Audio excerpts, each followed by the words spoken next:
So this is a cicada eating the sap from a tree. And you can keep cicadas, but in order to do it, you have to have a live tree with sap flowing. That's the only way you can feed them. So I took this cicada out to a tree and put it on and made sure it didn't fly away. Well, actually, it can't fly because its wings are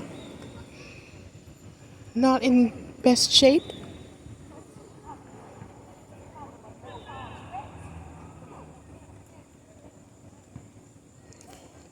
But I took it out to this tree and it's drinking the sap. I don't know how long they spend doing this, but it's definitely enjoying some tree sap. Hope you enjoy.